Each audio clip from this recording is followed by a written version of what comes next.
ताकतवर महसूस कर रहे हो, तुसी सुकून महसूस कर रहे हो। ਤੁਹਾਡੇ ਦਿਲਾਂ ਦਿਮਾਗ ਵਿੱਚ ਕੋਈ ਡਰ ਨਹੀਂ। ਤੁਹਾਡੇ ਚੋਂ ਹਰ ਕੋਈ ਮੈਨੂੰ ਆਪਣੇ ਪੁੱਤਰ ਦੀ ਤਰ੍ਹਾਂ ਹੀ ਅਜ਼ੀਜ਼ ਹੈ। ਮੈਂ ਤੁਹਾਡੇ ਨਾਲ ਹਾਂ, ਅੱਲਾਹ ਤੁਹਾਡੇ ਨਾਲ ਹੈ, ਜन्नत ਤੁਹਾਡਾ इंतजार कर रही है। Allahu Akbar। On the evening of 26th November 2008, 10 men in inflatable speedboats came ashore at two ports in Mumbai. 10 men who would go on to lay siege to a city of 12 million people for 3 days. 2 of these terrorists entered the Leopold Cafe. 4 of the men reached the Taj Mahal Hotel, 2 to the Oberoi Trident, another 2 enter Nariman House, and the last 2 men take a taxi to CH Chhatrapati Shivaji Terminus. These men armed with AK-47s and Chinese grenades began simultaneous attacks at around 9:30 p.m.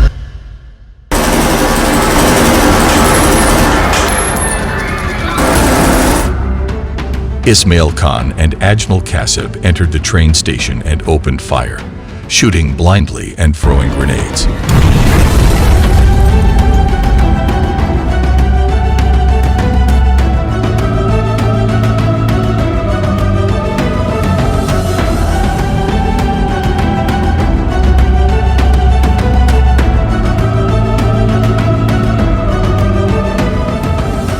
In a matter of 4 to 5 minutes, they had killed 58 people and wounded more than 100. But their death toll didn't end there. On foot, they fled the terminus, leaving a rain of bullets on the streets. Because there was a point where they're in the car. They then began moving towards the Kama hospital with the intent to kill patients. The attack at Leopold Cafe took about 15 minutes for Shoaib and Nazir, who opened fire at its patrons.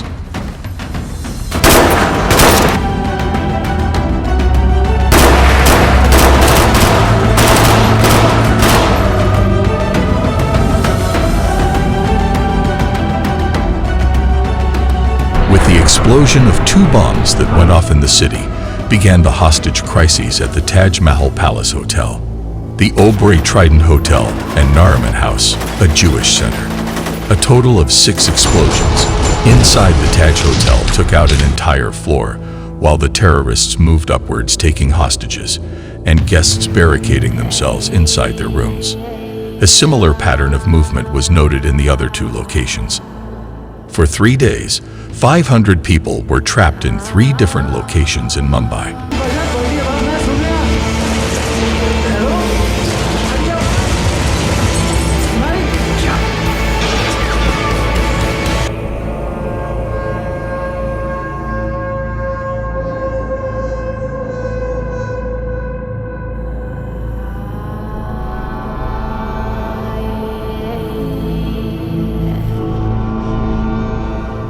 On the morning of 29th November, all 3 were cleared of terrorists, and the National Security Guard rescued all but 32 of the hostages.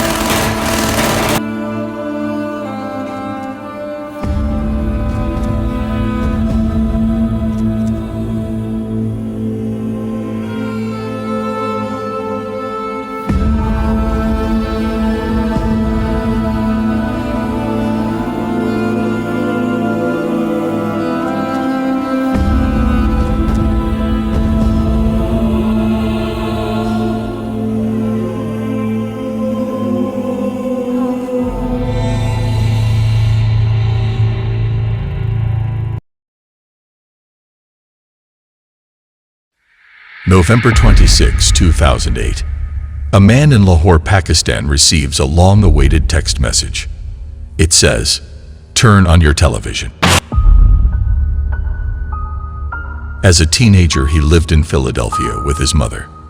She was a local celebrity who ran a bar after divorcing his Pakistani father. 2 years after these images were taken, he was a heroin addict and a budding drug smuggler. In 1988, he got busted at an airport carrying $5 million worth of heroin. Very quickly, he sold out his partners and eventually became an informant for the DEA. In early 2000, he took one of several unauthorized trips to Pakistan, his father's homeland where he had spent part of his childhood. He fell in with a militant Islamist group called Lashkar-e-Taiba, dedicated to waging jihad against India and the West. He had a major advantage: the Caucasian features and an American passport. His Lashkar commanders chose him for an important mission in 2005. For the next 2 years, he would travel in and out of India to scout targets for a terrorist attack. Officers in the ISI direct his reconnaissance and develop the plot. With a video camera, he traced the routes and picked the targets.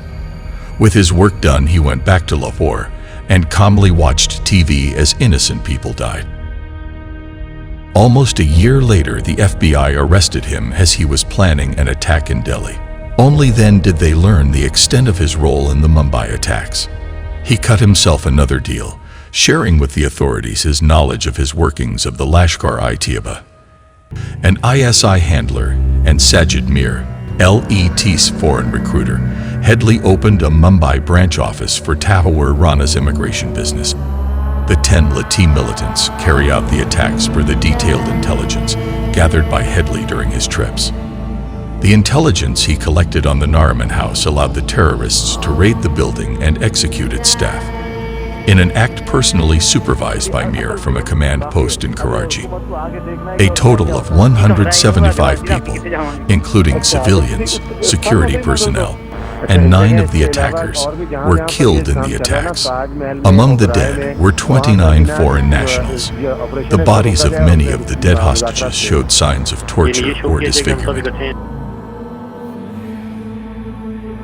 One attacker was captured and sentenced to death. 13 years later, the real culprits, the men who planned this devastating terrorist attack on Indian soil, are free to roam in Pakistan. The head of Lashkar-e-Taiba and Jamaat-ud-Dawa, Hafiz Saeed, a man responsible for the indoctrination of hundreds, if not thousands of Pakistanis and their radicalization for attacks against India, is the ultimate gift that keeps on giving to Pakistan. His arrests are a matter of convenience to the Pakistani military. Over the course of the last decade, he has been arrested and released by the Pakistani authorities at least 8 times. He was put under house arrest on a number of occasions. First, when the Indian government blamed him for masterminding the December 2001 attack on its parliament, and then after the Mumbai train bombings of 2006. On each of these occasions, the Pakistani government did not frame charges against him. Instead, it continued to file for extensions of his house arrest, which the courts would ultimately refuse, setting him free. The convenience at which his trials take place and his acquittals granted are a public spectacle meant to fall in direct line with the farce Pakistan tries to project to the international community when it is in need for foreign aid. His latest arrest and trial in 2019 are in direct correlation with the threat that Pakistan's economic woes would worsen if it was blacklisted by the Financial Action Task Force, the international terror financing watchdog. The United States state sponsors of terrorism designation list describes Pakistan as a terrorist safe haven where individual terrorists and terrorist groups are able to organize, plan, raise funds, communicate, recruit, train, transit, and operate in relative security. This is only a half-truth. Pakistan is the one country in the world that has proven ties to the world's terrorist establishment. These ties are not wisps of individual imagination. The world's most wanted terrorist was found in Pakistan. The most dreaded terror network was found in Pakistan. The leader of the Taliban was found in Pakistan. Why are the rules different? Why should the world wish for an end to Osama bin Laden, but not Hafiz Saeed? Why should bin Laden be hunted and killed, but Saeed be free to give marching orders for his next big attack? This is the man responsible for attacking the Indian parliament, for 7 blasts across a civilian railway, and the man Pakistan freed when the international community had taken out a conviction order against him for the attacks on 26/11. In the 13 years after 10 heavily armed terrorists reached Mumbai from Pakistan, Islamabad, despite its many promises, has not investigated or taken any real action against the Lashkar-e-Taiba terrorists who plotted the attacks along with serving military officers at Pakistan's inter-services intelligence. Why would they? This criminal state hoodwinked the United States to pour hundreds of billions of US dollars into Pakistan to fund counter-terrorism strategies for Afghanistan. The result? Afghanistan today is a garrison state run by another of Pakistan's terrorist proxies, the Taliban and the Haqqani network. The Lashkar training camps that had to be shut down under the glaring eye of the FATF in Pakistan have now reopened in Afghanistan. Lashkar-e-Taiba cadres were at the forefront in the celebrations that took place across Pakistan at the Taliban victory. Celebratory shots were fired in Pakistan-occupied Kashmir in the wake of the devastation Pakistan's proxies left behind in Afghanistan. All this while ISI chief Faiz Hamid offered prayers with Mullah Baradar, a sanctioned Taliban leader. Does it matter anymore whether there is a paper trail that proves the ISI is explicitly complicit in the murderous plots against Afghanistan and India? The enemy is the ISI. It runs Pakistan from the shadows like a puppet master. The ISI is a danger to civilized societies everywhere because it nurtures and breeds hatred among Pakistan's Islamist masses and then uses their thirst for jihad as a foreign policy sledgehammer against Pakistan's neighbors and allies, often for no purpose besides just creating chaos. And there are no consequences.